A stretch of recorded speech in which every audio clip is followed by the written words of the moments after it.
It began with an art auction meant to celebrate beauty, and ended with a man dead beside his winning bid. In a world where greed wears silk gloves and truth hides behind polished smiles, one mind alone could untangle the illusion. Within the quiet walls of a New York brownstone, reason would battle vanity, and justice would come dressed in wit and beer foam. Before we begin, I'd love to know where in the world you're tuning in from, and what time it is for you right now. Let me know in the comments. Settle in, because this mystery begins now. If there's one thing Nero Wolfe hates more than exercise, it's public spectacle. So naturally, I took him to both. Getting him out of the brownstone required an act of strategy that would have impressed Napoleon. I dangled the bait carefully. An illuminated 15th century cookbook, the Gastronomica Regalis. He growled. An auction, he said, is civilized barbarism. The spectacle of adults waving money like savages with bones. Sure, I told him, but this particular set of savages might sell you a recipe you've never seen. That did it. An hour later, he was wedged beside me in a taxi, glaring at Manhattan, as if the buildings had conspired to exist. His bulk took up 3/4 of the back seat, his cane occupied the rest, and his disapproval filled the city limits. You will observe, he said, how greed performs in polite society. I plan to, I said, but I prefer a better view than your shoulder. He muttered something about fools and commerce. I didn't argue, not when I'd just won the Battle of Madison Avenue. Human greed, he said, would outbid God himself.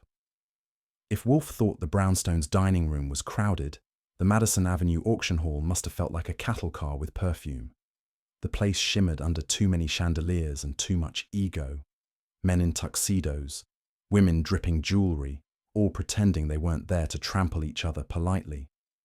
Wolfe sat 2 rows behind the front, scanning the glossy catalogue with the expression of a man forced to read bad poetry. Illuminated nonsense, he grunted. Sure, I said, but they say it's got recipes from medieval France. Maybe even something you haven't cooked yet. He didn't answer, which meant I'd scored a hit. I studied the crowd, critics, dealers, the idle rich, all tense with the fever that comes when money forgets manners. One man's smile could have cut glass, another's handshake looked like a legal trap. Wolfe, of course, missed none of it. The only thing sharper than their tuxedos were their grudges. When the auctioneer tapped his gavel, the room's hum turned to silence, that hush before money starts talking. The cookbook appeared under a spotlight, its gold leaf pages glowing like holy scripture. I glanced at Wolfe, his lips pressed together in reverence. The man might mock art, but medieval gastronomy was sacred, ground. The first bid came from Cyrus Vanner, tall, silver-haired, eyes like cut ice. A few seats away, Harold Dorset raised his paddle, smooth and smiling like a banker on Judgment Day. The figures climbed. 5,000, 10, 20. The air thickened. Even the chandeliers leaned closer. Wolfe murmured, "One of them is bidding for food, the other for immortality." Vanner's smirk widened. Dorset's smile didn't. Around them, the audience leaned forward, hungry for more than duck recipes. When the hammer struck 30,000, Wolfe shifted in his chair, which, for him, was the equivalent of a scream. The tension fizzed like bad champagne, and I knew something ugly was brewing under all that polish. It started like every other ridiculous contest of pride, and ended like a Greek tragedy with a checkbook. 35,000, Dorset said, calm as a man ordering soup. 40, Vanner countered, and the crowd gasped as though someone had proposed marriage. The auctioneer's gavel rose, gleaming in the light.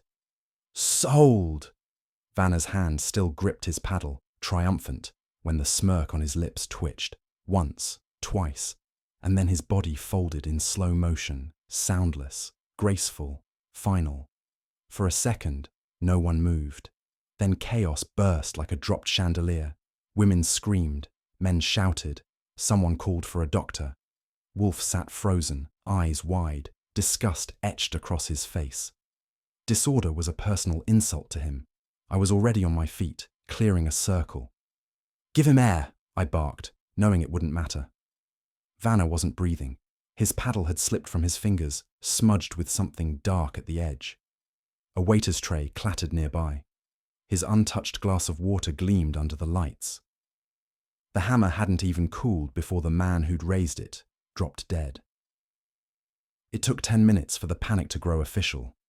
Sirens wailed outside, and uniformed cops began funneling everyone into corners. I heard someone mutter Inspector Kramer's name, and that was my cue. Wolfe stood up like a mountain, deciding to relocate. "We are leaving," he announced. "Sure," I said, "but you might have to elbow through the NYPD. "I have no intention," he rumbled, "of offering my cooperation to chaos." I guided him toward the door, weaving through the mob. He moved slowly, but even a glacier gets respect when it's wearing a silk vest and looks capable of flattening you. Just as we reached the exit, I caught a glimpse. A young woman in emerald green, face pale, eyes darting toward us. When our gazes met, she looked away too quickly. I filed it away, the way a banker remembers unpaid debts. Wolfe may have left the room, but the case followed him home. Back in the brownstone, Wolfe declared humanity unfit for civilization and demanded beer. Fritz, bless him, provided it with the grace of a man feeding a lion. Wolfe drank in silence, then muttered, "Auctions should be banned. So, should greed. And public gatherings." "Sure," I said, "but that's half the city right there." He ignored me, eyes closed, mind already spinning. I'd seen that look before, the kind he wore when pretending not to care about something that had already hooked him. He swore he'd never set foot in another auction, which meant we'd be knee-deep in it by morning. It took about 3 seconds for civilization to collapse, and in a velvet-upholstered room, that's no small feat. 1 minute the auctioneer was hammering down a fortune for a dead man's cookbook, and the next, people were screaming as if their bank accounts had followed him. Chairs toppled, pearls rattled, and one earnest art critic tried to resuscitate Cyrus Vanna with a silk handkerchief that cost more than the man's suit. Wolfe, naturally, didn't move. He stood solid amid the chaos, glaring at the commotion like a Roman emperor forced to share a subway car. "Idiots," he muttered. "All of them." "Sure," I said, "but at least they're lively." Someone shouted for a doctor, another for smelling salts, and I took stock of the room, figuring that human panic looks the same in mink as it does in overalls. Vanna wasn't moving, and Wolfe's face was tightening into that special kind of irritation he reserved for the living. If civilization ever ends, it'll look a lot like an art auction gone wrong. A doctor from the audience, complete with pince-nez and moral superiority, crouched beside Vanna and did the standard professional routine: pulse, breath, headshake. The verdict was swift and final. Cyrus Vanna, millionaire collector and ego enthusiast, was dead.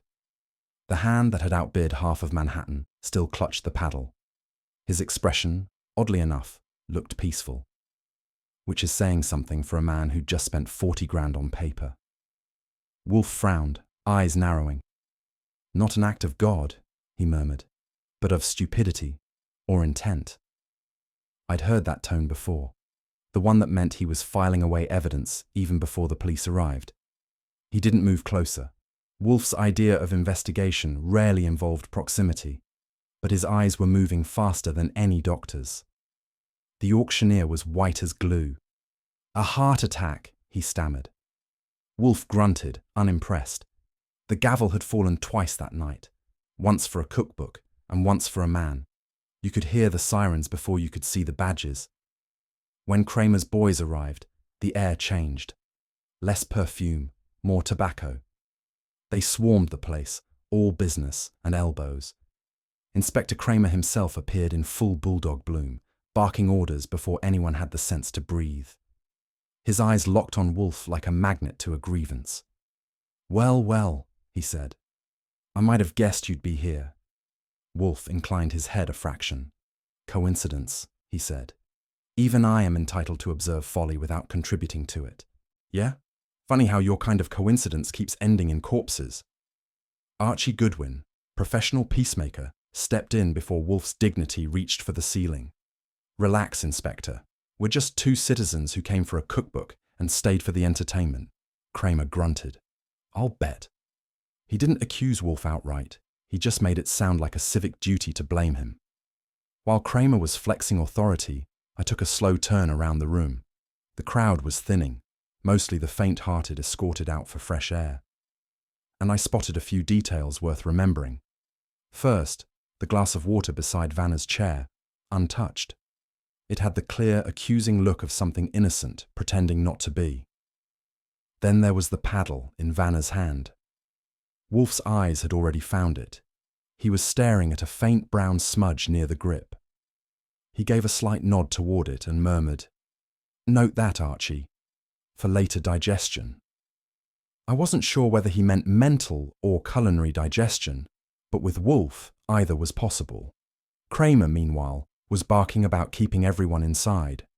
Wolfe scowled but didn't protest. He was studying, not sulking.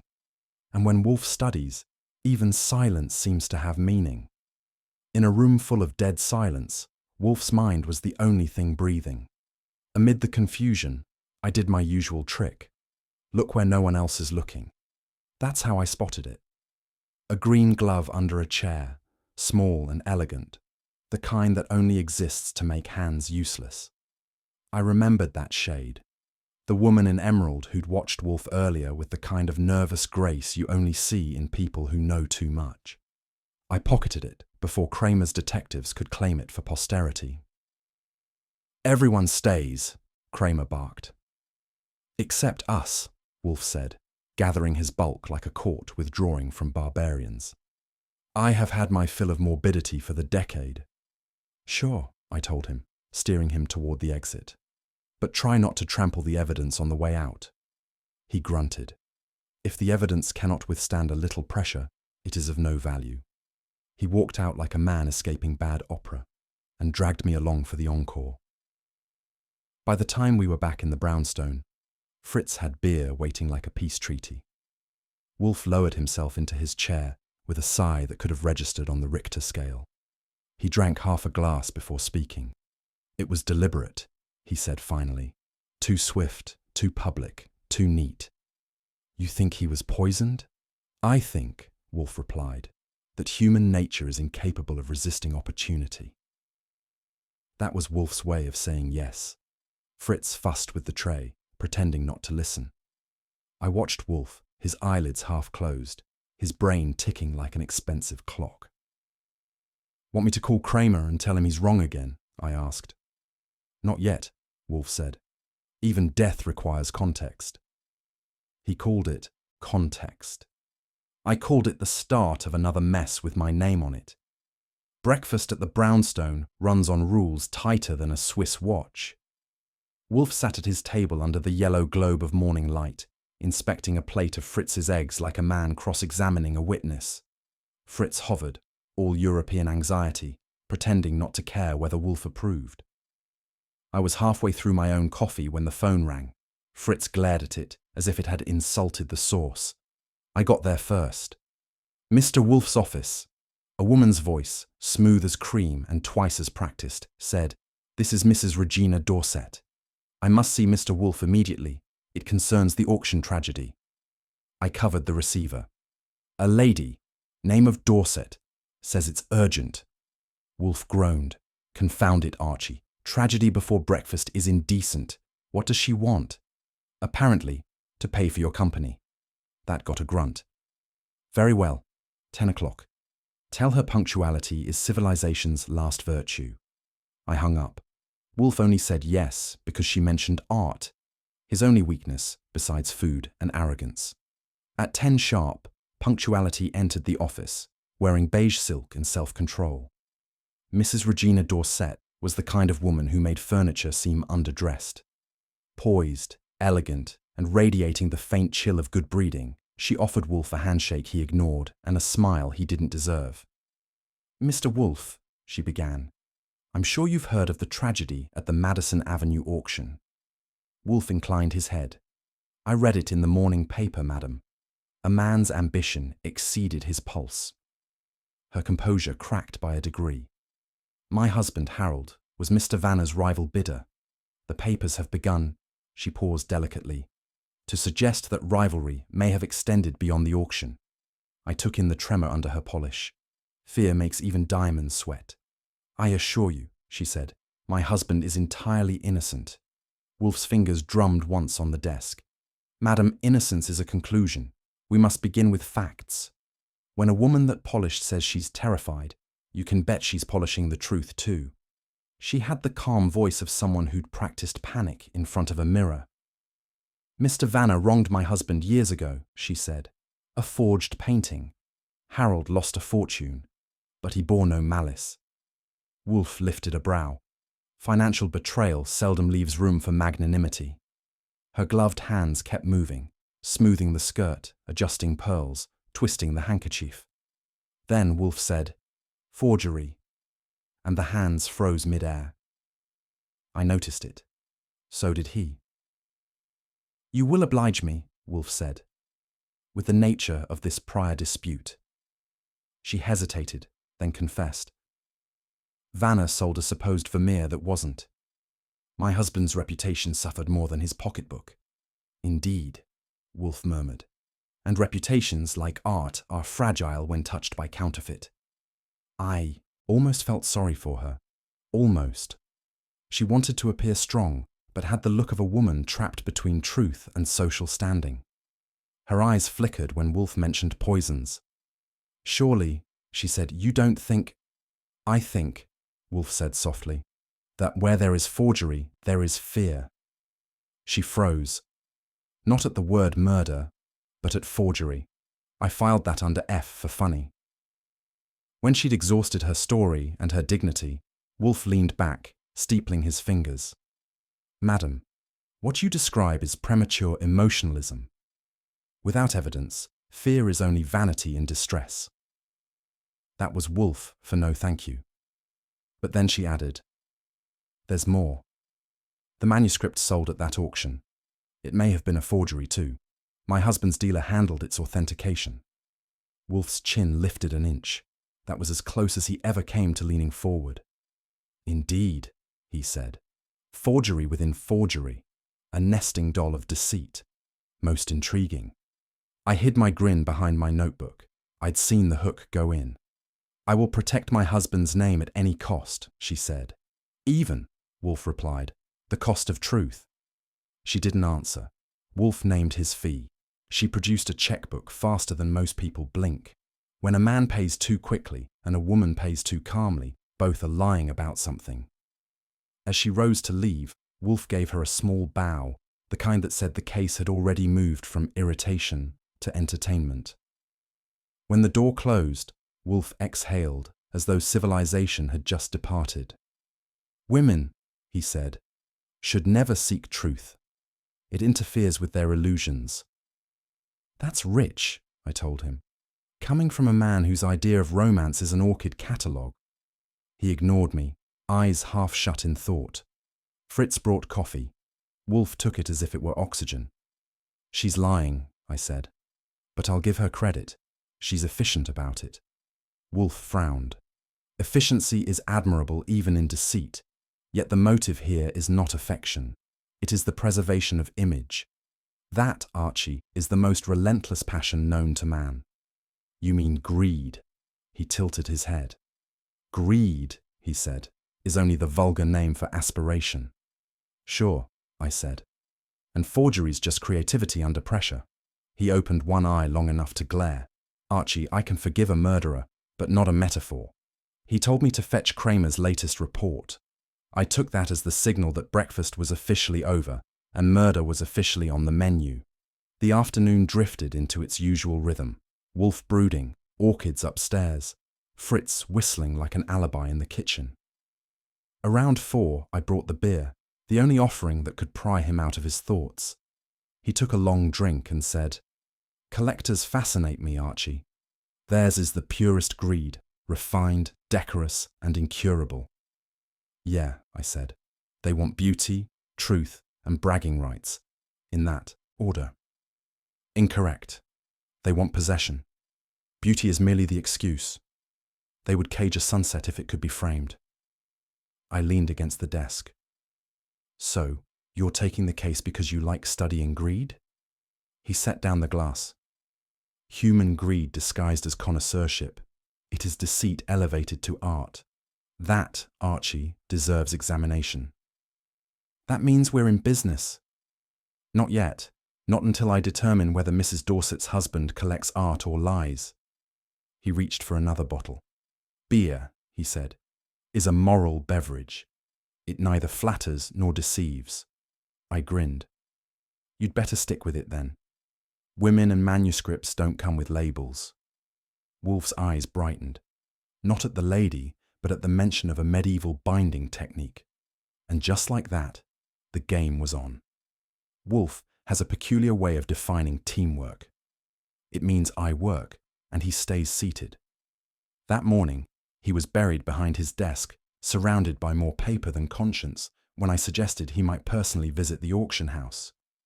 He gave me a look that could curdle champagne. Archie, he said, my physical presence is rarely required when intellect suffices. Your presence, regrettably, is. That was his polite way of saying I should get my shoes dirty. I grumbled, but truthfully, I didn't mind. A little fresh air and a few liars were good for circulation. I grabbed my hat and notebook while he continued dictating instructions like Caesar, sending troops to Gaul. Observe deceit, as you would a menu, he said, for its ingredients. Sure, I told him, and I'll bring you a souvenir, maybe the truth, lightly seasoned. He grunted. For Wolfe, that was approval. Wolfe's idea of fieldwork was sending me out to find mud while he stayed home studying orchids.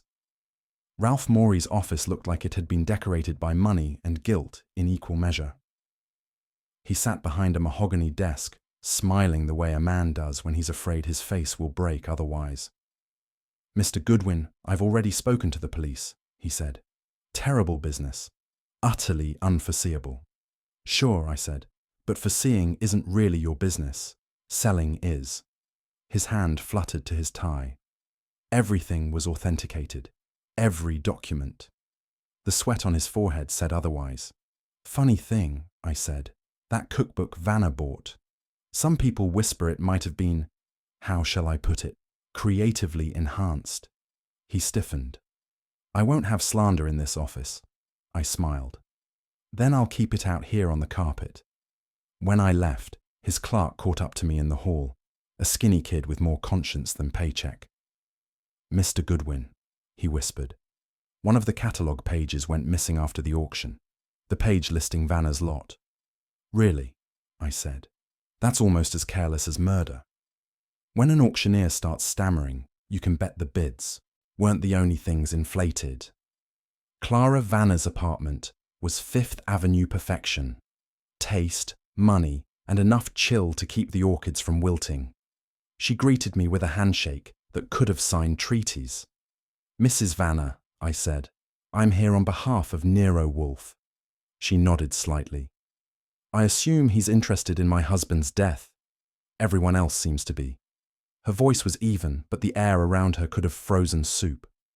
I'm told your husband had enemies, I said. She smiled faintly. My husband made them for sport. But murder? That's not sport. That's vulgar. She denied knowing anything about forged manuscripts, though her eyes flickered when I mentioned the missing catalogue page. I wouldn't know, she said coolly. My husband collected many things, including resentment. She was beautiful the way glaciers are. Polished, cold, and likely to drown you if you got too close. When I stood to leave, she didn't offer her hand again, just a nod that dismissed me like a servant who'd overstayed. If she ever cried, she'd probably schedule it between cocktails and contempt.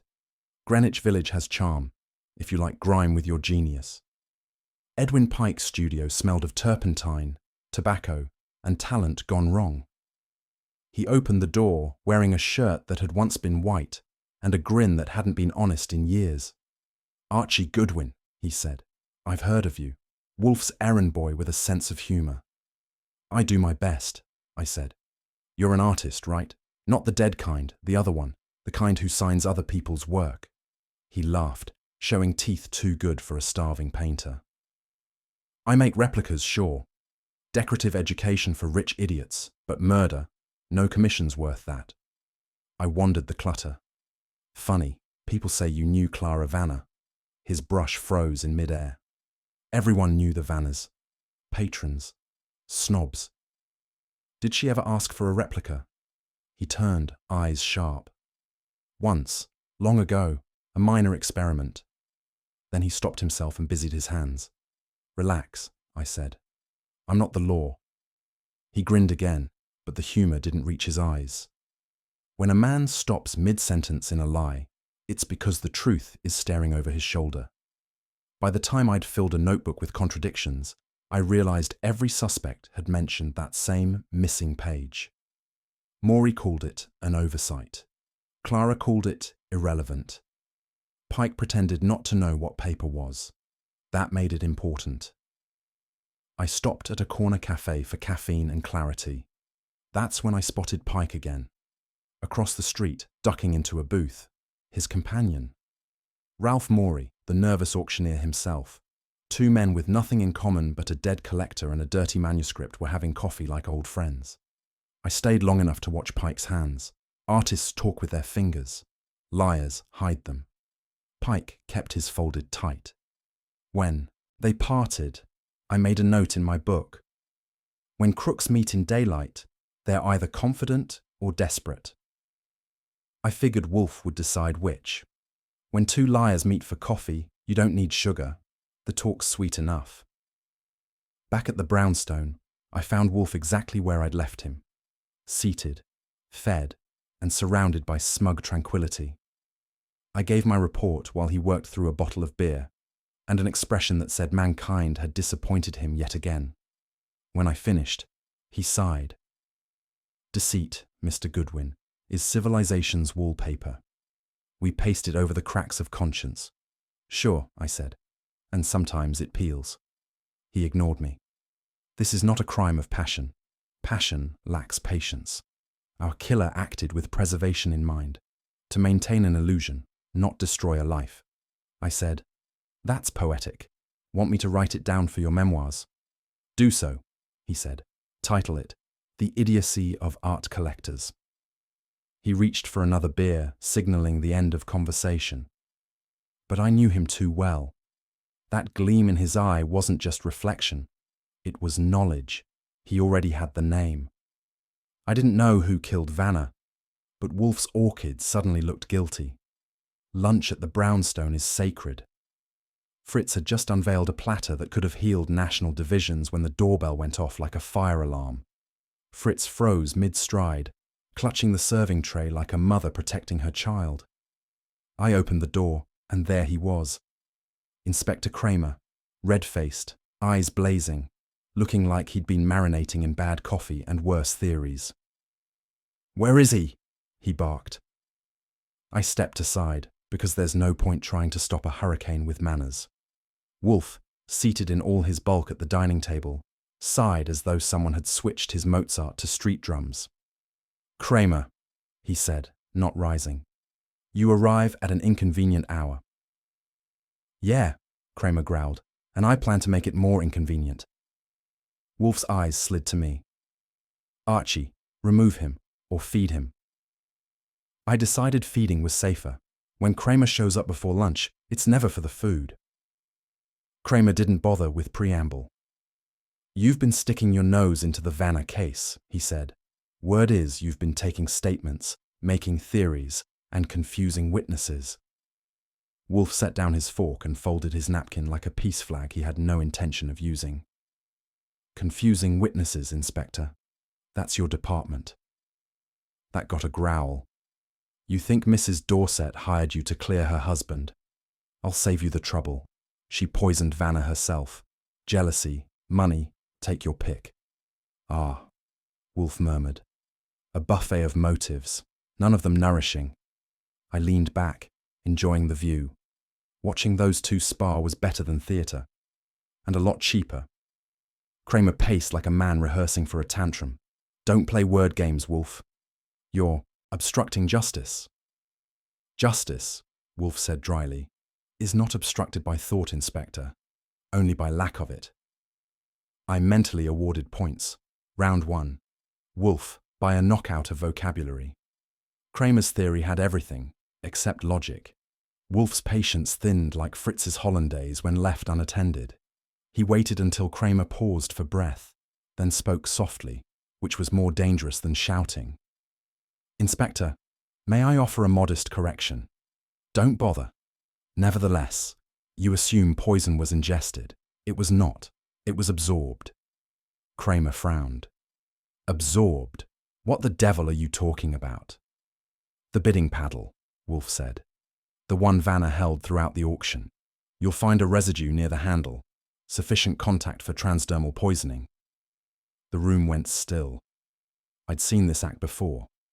Wolfe lowering the intellectual guillotine.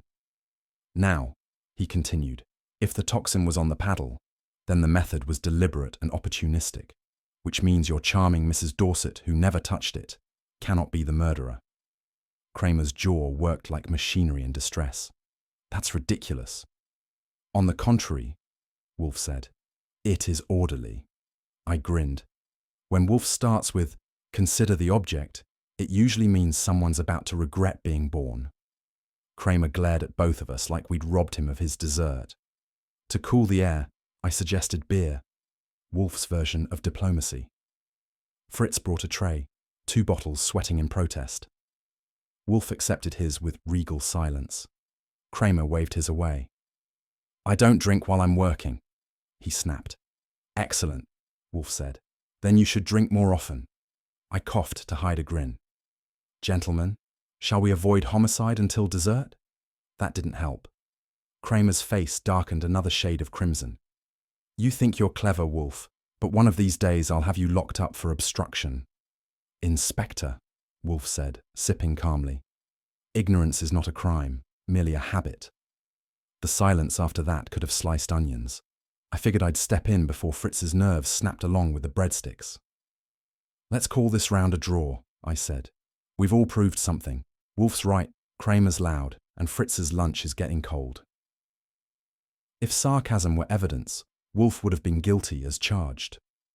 Kramer finally gave up the battlefield. He stomped toward the door, muttering about real police work and fancy theories. Wolfe leaned back with his beer, unimpressed. "Human stubbornness," he said, "should be classified as a disease, incurable and contagious." "Sure," I said, "but it makes life interesting." He grunted, approval, disapproval, or indigestion, I couldn't tell. I watched Kramer's retreat through the glass door. He looked like a man who'd just been outbid at his own auction. "You think he'll come around?" I asked.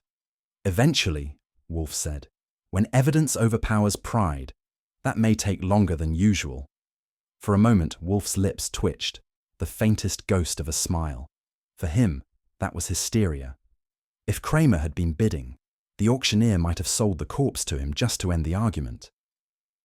Wolfe resumed his lunch as if the interruption had been an ad for bad manners. Fritz reappeared with dessert, visibly relieved the storm had passed. "Are you sure about the paddle?" I asked. Wolfe nodded, chewing thoughtfully. "Quite sure, Archie, but certainty is not the same as proof." "Then what comes next?" He dabbed his lips with the napkin. "Context. Always context." That was Wolfe for get ready. The fun's about to start. The case was officially Kramer's, which meant it was unofficially ours. Lunch was proceeding according to Wolfe's religion, silence, sauce, and Fritz's unwavering devotion when the phone dared to ring. Fritz winced like a choir boy hearing profanity. I answered. Ralph Morey, the auctioneer with the conscience problem, was on the line, whispering like a man phoning from a confessional. "Mr. Goodwin, there's been a small irregularity. I thought it best to clarify before the police notice." "Clarify," I said. "That's a polite word for panic. What kind of irregularity?" He stammered something about manuscripts and temporary misplacement. I could almost hear his sweat. I turned to Wolfe, who was midway through his second beer. "Morey's having a moral seizure. Wants me to come down." Wolfe frowned. a look that could curdle broth. Handle it. That was Wolfe's version of affection, delegating danger. Handle it, I repeated. Meaning investigate or interrogate? Both, he said, and be sure to provoke candor. It hides easily among the educated. Wolfe's version of curiosity is like a volcano debating whether to erupt.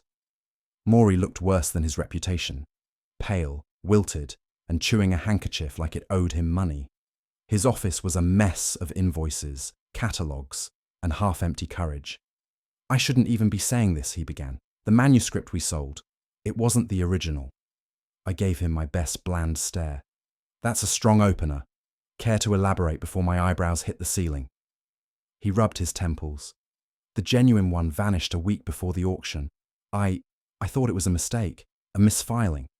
Then a replacement appeared in the vault, identical down to the illumination. I let it go on display. Let me guess, I said. You were planning to find the real one after the money cleared. He swallowed. You don't understand, Mr. Goodwin. My position is about to be horizontal if the police find out first. At that, his assistant entered, pale as milk. Sir, the page, the illuminated one, it's missing. Maury turned to me, voice cracking. It was there yesterday. In a room full of experts, someone had auctioned a lie. When a story smells bad, I like to sniff around the edges. Downstairs, I found the clerk who'd slipped me the earlier hint. A kid named Heller, eyes big enough for two faces. Mr. Goodwin, he whispered, I shouldn't be talking. You're already talking, I said. Might as well make it useful. He swallowed. After the man, Mr. Vanner, collapsed, I was helping clear the floor. I saw a torn page under one of the chairs near him. Looked old, like parchment. Sure it wasn't part of the program? He shook his head. It had colour, gold, blue, like those medieval illustrations. Before I could grab it, the guard picked it up and told me to forget it. Which guard? I don't know his name, but he's not here anymore. Didn't show up for work since that night. That tightened a few knots. Forgery, poison, and now a disappearing page. The trifecta of trouble. When people start forgetting things too fast, it's because someone reminded them not to remember. When I returned, Wolfe was in his chair, that monument to gravity, with an open book and a closed expression. I gave him the whole picture. Maury's confession, the missing page, the vanishing guard. He listened without moving, eyes half-lidded, hands folded like an insult to motion. When I finished, he said, So, a forgery paraded as genuine, a death too timely to be coincidence, and a page torn from existence. Splendid. Splendid? I said. I'd call it felony season. He ignored that. Forgery implies preparation. Preparation implies conspiracy. We are not dealing with impulse, Archie. This was theatre, and murder was its applause. Fritz entered with coffee, but Wolfe waved him away, the ultimate sign of intellectual emergency. I leaned against the desk. You think Maury's in on it?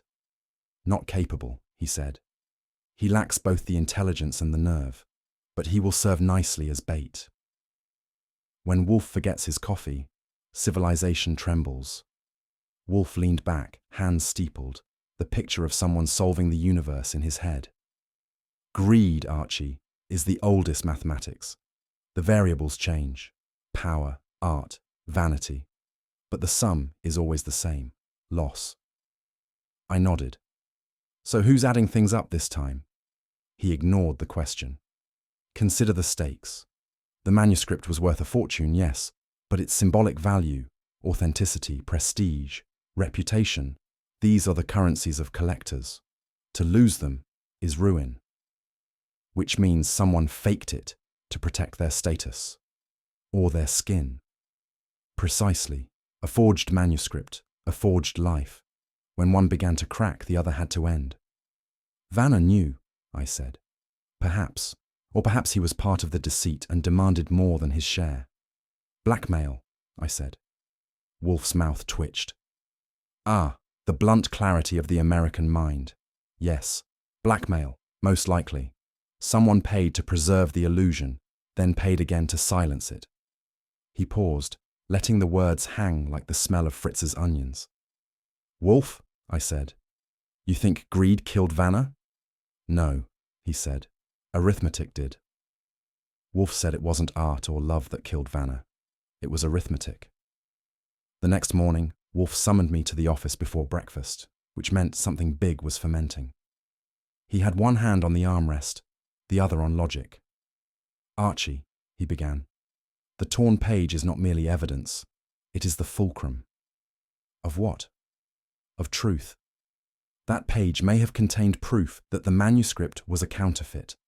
Possibly the genuine page, the one replaced by the forgery, was smuggled in as insurance. When discovered, it became lethal." "Someone tried to retrieve it," I said. "During the chaos." He nodded. "Precisely. The act of retrieval led to exposure. Exposure required elimination. Thus, death was not premeditated cruelty but necessary preservation." "That's comforting," I said. "Murder as self-defense for liars." Wolfe ignored me. "Whoever forged the manuscript understood art. Whoever killed Vanna understood timing. They are one and the same." "Meaning?" He glanced at me, eyes narrowing with the satisfaction of deduction. "We are not chasing a murderer, Archie. We are chasing an artist." I didn't argue. When Wolfe says artist, he doesn't mean painter. An artist, and artists, Wolfe said, are the most efficient liars alive. By 6 o'clock, the brownstone smelled like heaven had moved its headquarters to our kitchen. Fritz was in full bloom, humming, basting, and swearing softly in 3 languages. If diplomacy could be conducted through aroma, Wolfe could have ended all wars by dinner. The menu was fit for royalty and, knowing Wolfe, probably for an ambush. Duck à l'orange, asparagus in hollandaise, and a dessert so delicate Fritz wouldn't describe it for fear of jinxing perfection. I leaned in the doorway, watching the maestro work. "Who's coming?" I asked. "Guests," Fritz said, trimming a sprig of parsley with surgical precision. "Important ones. Mr. Wolfe is thinking." That was the problem. Wolfe thinking meant someone else's peace of mind, or freedom, was about to be flambéed. Upstairs, the man himself sat in silence, motionless, except for the faint glint of his eyes. Not reading, not dictating, just brooding like an owl with too much on its conscience. "When Fritz starts polishing silver like it's evidence," I muttered, "you know Wolfe's cooking up more than dinner." Wolfe's silence broke only when the smell of duck reached him.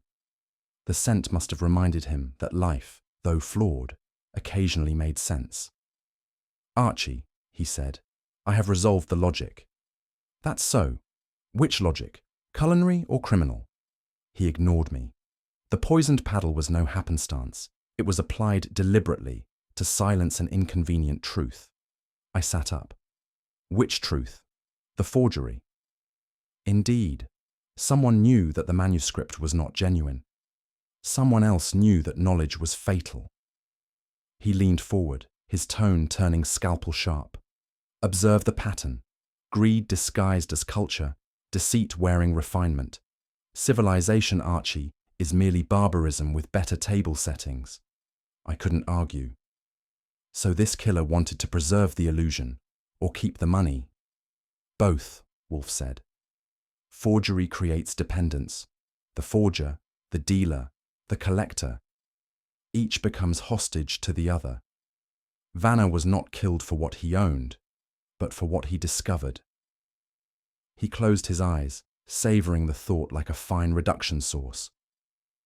Wolfe wasn't dissecting clues anymore. He was carving human vanity for the main course. Wolfe handed me 4 cream-coloured envelopes sealed with more gravity than a royal decree. "You will deliver these personally," he said. "Mrs. Dorset first, then Mrs. Vanna, then Pike and Morey. A dinner tomorrow evening. Here, 8 o'clock. Attendance is non-negotiable." "Friendly dinner discussion," I read aloud. "That's a new euphemism for interrogation." "Archie," he said, "charm is your métier. Employ it." I did. Mrs. Dorset answered the door wrapped in pearls and tension. "Mr. Wolfe wishes to see me again," she said, with a tremor disguised as dignity. "Just a little social gathering," I told her. "No need to bring poison." Next, Clara Vanner, cold, composed, and clearly terrified. "I've had enough of your questions," she said. "Then good news," I said. "Tomorrow, Wolfe does the talking." Maury tried to look brave. Pike tried to look innocent. Neither succeeded. By the time I'd finished my route, I'd seen every shade of guilt the human face can manage. By the time I'd finished my rounds, I was convinced half of Manhattan had a guilty conscience. The next evening, the brownstone looked ready for a coronation or a crime scene. Wolfe supervised Fritz's every move, like Napoleon directing an orchestra. "Less garnish," Wolfe said. "Subtlety is not to be confused with decoration." Fritz muttered in Swiss German, but obeyed. I was setting the table, silver gleaming, wine glasses aligned like soldiers, when I said, "Who do you think will choke first, the forger or the widow?" "Archie," Wolfe said, "you trivialize the gravity of the occasion. That's my job. Someone has to." He didn't answer. His eyes were narrowed, deep and sharp as scalpels. I'd seen that look before. It wasn't a dinner he was planning. It was a trial. When he gets that still, it's because his mind's moving faster than mine can keep up. And that's saying something. "When Wolfe gets that look," I muttered, "I start wishing I'd sent the invitations under a fake name." At 8 sharp, the first bell rang. Mrs. Dorset arrived in emerald silk, all poise and tremor. A minute later, Clara Vanner followed, black dress, colder eyes.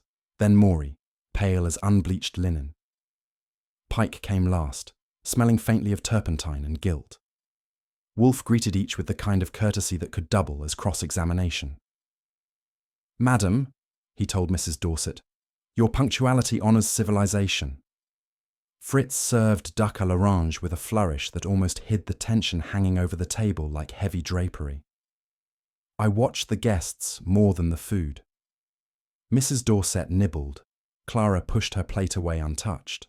Maury pretended appetite, and Pike chewed like a man hiding secrets between bites. Wolfe, of course, ate serenely. When he's plotting murderers, nothing interferes with digestion. Conversation stumbled over art, ethics, and the price of immortality. Each word polished, each silence sharpened. The table glittered with silver, glass, and fear. And Wolfe was serving all three. When dessert appeared, a masterpiece of Fritz's sugar diplomacy, Wolfe finally rose, glass in hand. "My friends," he began, "a toast to art, that noble refuge of human deceit." 4 pairs of eyes met the tablecloth. He went on, his voice smooth as velvet and twice as dangerous. "To the forger, whose genius makes fraud indistinguishable from beauty. To the collector, who mistakes possession for passion. To the dealer, who sells illusions to the highest bidder. And to the widow, who inherits the ashes of ambition." The room went still. Even Fritz froze in the doorway. "You are wondering why I invited you," Wolfe said. "It was not for company. It was for truth. One of you handled more than money that night. One of you handled death." Clara's fork slipped. Pike's napkin trembled. Maury's complexion reached ghost status. Wolfe raised his glass higher. "To survival," he said softly, "the most overrated art form of all." Archie felt the air tighten, every breath counting down to confession. When Wolfe hosts a dinner, you can expect either duck à l'orange or a confession. Wolfe didn't believe in luck or coincidence. He believed in furniture placement. At 8:30 sharp, he had me transforming the office into something between a courtroom and a dinner trap. "4 chairs, Archie," he said, in a semicircle, none equidistant. "People speak more truth when they can see their neighbour's discomfort." "Sure," I said. "But if you're wrong, they'll be able to see each other's throats too." He ignored that. Fritz fussed over the silver tray of beer bottles like they were witnesses under oath, while Wolfe dictated the seating order as if it would determine the outcome of civilization. "The widow to my left," he said. "The dealer opposite, the auctioneer between them, the painter nearest the door. Temptation must sit closest to escape." By the time I'd adjusted the chairs 3 times to meet Wolfe's symmetrical standards, the orchids were trimmed, the beer was chilling, and Fritz was muttering prayers in German. The invitations had said 9 sharp. Wolfe's tone had made it sound more like a summons. 9 o'clock struck, and the bell rang like destiny on schedule. Mrs. Dorset arrived first. Elegance lacquered over panic. She smiled like a woman negotiating with fate and took her assigned seat without comment. Ralph Morey came next, pale and perspiring, clutching his hat like a man who'd rather hold anything else, preferably an alibi. Edwin Pike followed, reeking of turpentine and insolence. His grin was a little too casual, the kind that's rehearsed in mirrors. Last came Clara Vanner, black silk, no jewellery, and a stare that could chill the beer. I handled the introductions with my usual charm, meaning everyone was equally offended. Wolfe presided behind his desk, massive, immovable, and radiating authority like a well-fed executioner. "Ladies and gentlemen," he said, "you are not here for accusations, but for clarity. Unfortunately, the two are often indistinguishable. If charm could kill, that room would have needed 4 coffins." Wolfe began, as if lecturing a class in human folly. "We shall review the events of that evening," he said, "not from memory, which is fickle, but from logic, which is cruel." He described the auction in slow, exact detail, the bidding war between Vanner and Dorset, the rising tension, the hammer's fall, the sudden collapse. Every word rearranged the air, tightening it. "Mr. Morey," Wolfe said, "you announced the lot incorrectly. Not the Compendium Culinaria 15th century, but the Compendium Culinaria illuminated. The distinction, though small, is revealing." Morey's lips parted, but no sound came. "Mrs. Vanner," Wolfe continued, "you stated you had never seen the manuscript before that night, yet you described its binding as Venetian, an observation possible only by direct familiarity." Her eyes flickered, the faintest tremor. Pike slouched, whistling under his breath. Wolfe didn't glance his way, but his voice sharpened like a knife. "You, Mr. Pike, called it a fine replica," an odd choice of phrase before any claim of forgery had been made. The silence in that room could have framed its own confession. By the time Wolfe finished describing the auction, even the walls looked guilty. Wolfe folded his hands. "Now to the manner of death." Inspector Kramer, in his enthusiasm for absurdity, maintained that Mr. Vanner drank poison. He did not. The collective inhale almost rattled the curtains. "The toxin," Wolfe said calmly, "was absorbed through the skin. It coated the paddle, the very object that marked his triumph." Mrs. Dorset gasped. Morey made a sound like a cork escaping a bottle. Pike smirked, and then stopped when Wolfe's eyes shifted toward him. "The coating," Wolfe continued, "was a refined alkaloid, colourless, odourless, and activated by perspiration. The killer knew Vanner's nature, impulsive, proud, eager to win. They prepared the paddle in advance, confident he would seize it." He gestured slightly toward the folded paper on his desk. "I have confirmed traces of residue from that very handle." I caught the first tremor, Clara Vanner's fingers tightening on her gloves. "Ladies and gentlemen," Wolfe said softly, "murder is never an art. It is imitation without imagination." The silence that followed could have been bottled and sold as terror. Wolfe shifted tone, from factual to surgical. "We have spoken of the method. Now we shall consider the motive. The manuscript auctioned that night was a forgery, an exquisite one." A gasp rippled through the room. "Only one among you possessed both the talent and the desperation to create it," Wolfe went on. "The forger must have been intimate, with 15th century pigments, parchment, and illumination techniques, and more importantly, with deceit. He turned his gaze to Clara Vanner. "Madam, when I asked whether you had ever painted miniatures, you replied, 'Not recently.' An answer no innocent woman could give." Her poise cracked, then splintered. "You forged the manuscript," Wolfe said. "You sold a counterfeit to Vanner's circle, binding them to your secret. When he discovered the truth, you silenced him with the very tool of his vanity." Her lips parted in disbelief, then fury. You can't prove that." Wolfe inclined his head. "I rarely accuse without evidence. The pigment stains beneath your fingernails, madam. Speak eloquently." "Madam," he added, his tone cold as marble, "your masterpiece was not painted in ink, but in poison." Clara Vanner stood. For a heartbeat, pride fought panic. Then both collapsed. "Yes," she said hoarsely, "I forged it. The manuscript, the lie, all of it.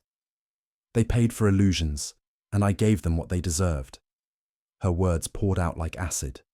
"Vanner threatened to expose me, said he'd ruin me to cleanse his reputation. I only wanted time. The poison was meant to frighten him, not kill." Wolfe's face didn't change. "Intent does not excuse act, madam. You sought to preserve a falsehood by destroying truth." She sank into the chair, trembling. The front door banged open, and Kramer stomped in, cigar smoke preceding him. "So this is where you've been hiding the show." He glanced at the scene. "You got your confession?" "She gave it freely," I said. "Mostly." Kramer muttered a curse, hauled her up, and gave Wolfe a glare that might have peeled wallpaper. "You could have called sooner." "I prefer precision to haste," Wolfe said. When the door finally closed, Wolfe leaned back, eyes half shut, not in triumph, but fatigue. He looked at me and murmured, "Archie, even victory leaves a bad taste." Wolfe leaned back, eyes closed, as if even victory had a bitter aftertaste. If righteous anger were currency, Kramer could have bought the brownstone, furniture included. The front door took a beating that made Fritz yelp from the hallway, and in stormed the inspector, red-faced, cigar jammed between his teeth like a warning sign. 2 detectives followed, wearing expressions that said they'd rather be anywhere else. Well, I said. "The cavalry arrives, and only after the war's over." "Shut it, Goodwin," Kramer barked. "Where is she?" I pointed to Clara Vanner, who was sitting like a wilted statue, eyes glassy, voice gone. Her confession was still hanging in the air like smoke after a gunshot. Wolfe raised an eyebrow, which for him was the emotional equivalent of fainting. "Inspector, I trust the racket at my door signifies you intend to remove this woman from my premises." Kramer grunted. "You could say that. I just did." That didn't help his mood. But the man did what he came for.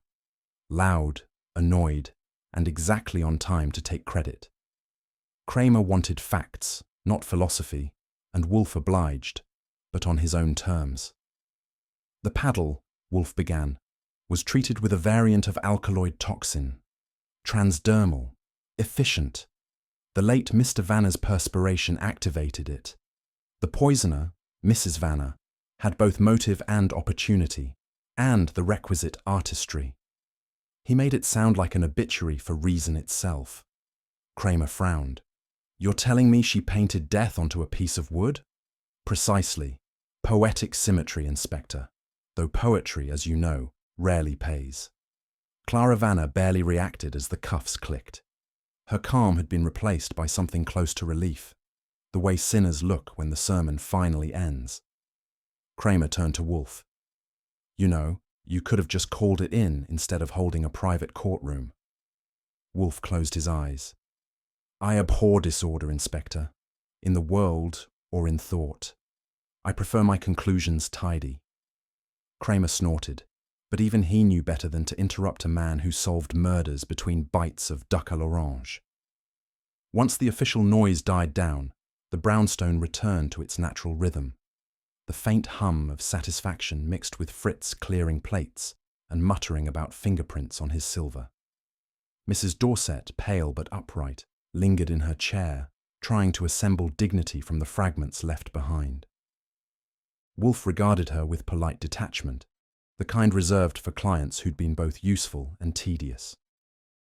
"Madam," he said, "I trust tonight's unpleasantness has provided resolution." She nodded, shaky. "I don't know how to thank you." "By remitting payment," he said smoothly. "Gratitude is admirable, but less negotiable." That was Wolfe, chivalry with an invoice. I fetched my notepad and began drafting the bill. Wolfe dictated the figures like a judge pronouncing sentence, with precision and no mercy. Mrs. Dorset signed the check with trembling hands, her pearls quivering like moral guilt. As Fritz brought coffee, Wolfe accepted the envelope and tucked it neatly into his drawer. "Justice may be priceless," he said, "but efficiency, alas, is not." Justice may be priceless, but Wolfe always rounded up to the nearest 100. Kramer lingered at the door like a man trying to choose between gratitude and heartburn. He finally settled for the latter. "You get too lucky, Wolfe," he said. "One of these days, your luck'll run out." Wolfe looked up from his beer. "Reason, not luck, Inspector. The distinction may comfort you, if not enlighten." Kramer grunted. Sure. Maybe reason'll buy you a badge someday." "Perish the thought," Wolfe replied. "I prefer to serve competence, not bureaucracy." I couldn't resist. "Don't worry, Inspector. If Wolfe ever joins the force, he'll make sure your job's safe. In another department." That earned me a glare sharp enough to file nails. He slammed the door hard enough to shake the orchids upstairs. Fritz muttered something unprintable about the woodwork. If doors had feelings, ours would have filed a complaint against Kramer years ago.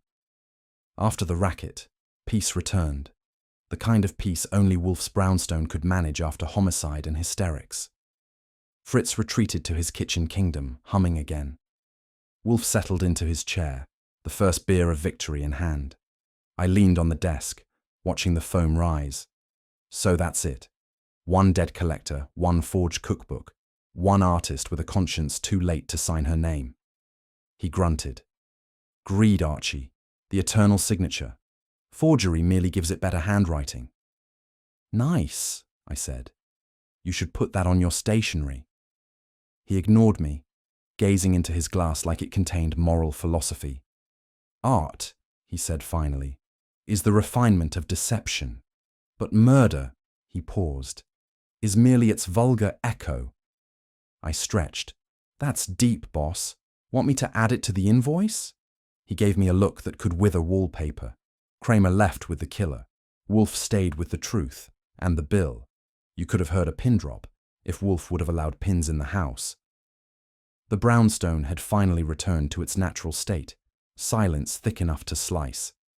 After an evening that had featured a confession, an arrest, and Kramer's operatic exit, even Manhattan's traffic outside seemed to be catching its breath. I was parked in my chair, shoes off, jacket loose, letting the peace soak in like gravy into mashed potatoes. Wolfe sat opposite, immovable as a monument to self-satisfaction. His eyes were half closed, his lips faintly compressed, the kind of look that could mean he was digesting triumph or duck. And with Wolfe, the odds were even. I considered saying something profound, but that felt like intruding on art. Instead, I took the civilized route and reached for a cigarette. Across the room, Wolfe shifted, sighed once, and said nothing, which coming from him was practically a sonnet. Fritz entered like a man stepping onto sacred ground, one hand holding the beer tray, the other clutching his dignity. "I must say, Mr. Wolfe," he began, setting down the bottles, "it was not pleasant serving duck à l'orange to murderers. The sauce deserved better company." Wolfe opened one eye. "The dinner was exemplary, Fritz. The guests, alas, were not." "I am relieved justice was restored," Fritz said, with the solemnity of a man announcing world peace. "You have rebalanced the moral order." Wolfe took his beer. "Pfui. Moral order is not my concern. Logic, yes. Order, yes. Morality belongs to priests and politicians." That got a sniff from Fritz and a grin from me. I raised my bottle. "I'll drink to that. mostly out of habit. Fritz called it justice. Wolfe called it symmetry. I called it dinner. And since the beer was cold and the house was quiet, we all got what we wanted. For once. After Fritz withdrew, Wolfe settled deeper into his chair, folding his hands like a man preparing to dictate the 10 Commandments, with revisions. Archie, he said, greed, unlike murder, has a certain artistry. It is infinite in variation and only rarely satisfied. I stretched my legs. Sure, but it's also dumb as a bag of bricks. Half the world spends its life wanting what it doesn't need, and the other half's busy selling it to them. He grunted. Your cynicism lacks rigor.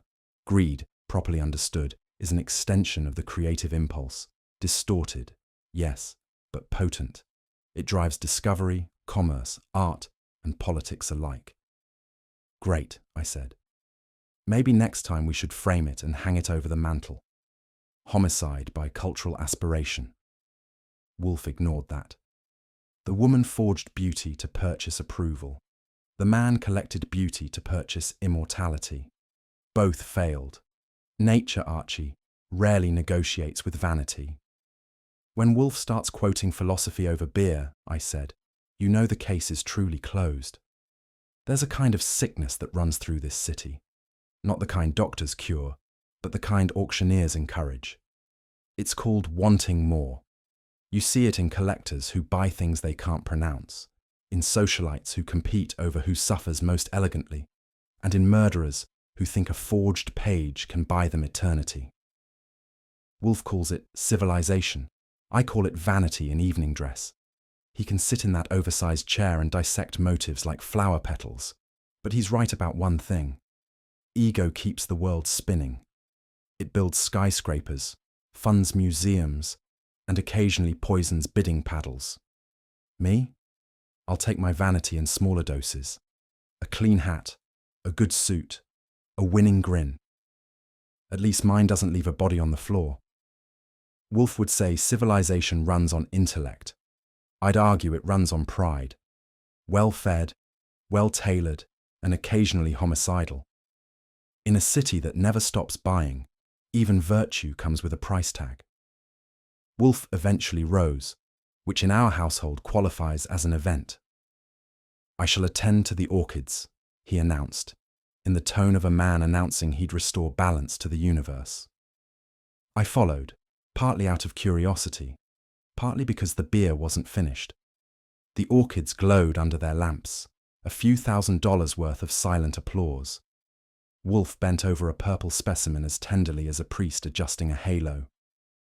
They restore proportion to the world, he murmured. Unlike people, they neither cheat nor boast.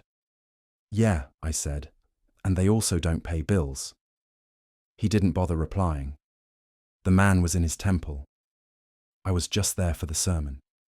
If the orchids ever learned sarcasm, Wolfe would have retired happy. Later, with Fritz dimming the lights and the city humming, beyond the windows, I closed the file and leaned back. Wolfe lifted his glass, eyes half shut again. Human folly, Archie, is the most renewable resource on Earth. I grinned. Lucky for us, business stays good. He grunted, which for Wolfe was practically laughter. The brownstone was quiet again, the case folded neatly like one of Fritz's napkins.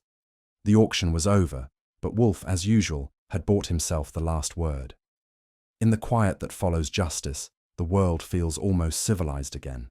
A forged page has been torn away, and with it, the illusions that pride and greed so carefully painted. Yet somewhere in that silence lingers a question. Was it ambition that killed, or the desperate hunger to be seen, remembered, admired? What would you have done in Wolfe's place, judged with logic or forgiven with understanding? Let me know your thoughts in the comments, and if you enjoyed the mystery, be sure to like the video, share it with someone who loves detective stories, and subscribe for more. Not every case ends with applause, but the truth, once found, always echoes.